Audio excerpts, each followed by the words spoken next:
આપનું સ્વાગત છે। અમદાવાદ મ્યુનિસિપલ કોર્પોરેશનમાં મળેલ સ્ટાફ સિલેક્શનની કમિટીમાં 7 જેટલા સિટી એન્જિનિયરને પ્રમોશન આપવામાં આવ્યું છે। સિટી એન્જિનિયર તરીકે ફરજ બજાવતા એન્જિનિયરને ડેપ્યુટી સિટી એન્જિન તરીકે પ્રમોશન આપવામાં આવ્યું છે। આ ઉપરાંત 9 જેટલાની નિમણૂક કરવામાં આવી છે। આમ કુલ આજ સ્ટાફ સિલેક્શનની કમિટીની અંદર એન્જિનિયર વિભાગમાં 16 જેટલા એન્જિનિયર તરીકે નિમણૂક કરવામાં આવી।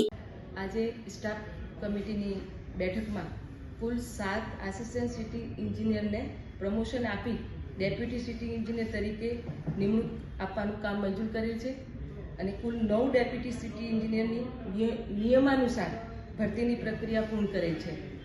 તેમાં કુલ 9 ડેપ્યુટી સિટી એન્જિનિયરની નિમણૂક કરવાનું મંજૂર કરેલ છે અને લાઇટ વિભાગમાં એક એડિશનલ સિટી એન્જિનિયરની નિમણૂક કરવામાં આવી છે। આમ ઇજનેર વિભાગમાં કુલ 16 ડેપ્યુટી સિટી એન્જિનિયરની તથા લાઇટ વિભાગમાં એક એડિશનલ ચીફ એન્જિનિયરની સાથે મળેલ સ્ટાફ આજે મળેલ स्टाफ सिलेक्शन कमेटी में निमणूक आपका काम मंजूर करेल छे। अन्य खबरों के लिए चैनल को सब्सक्राइब कीजिए। खबरों का नोटिफिकेशन पाने के लिए बेल आइकॉन को जरूर दबाएं।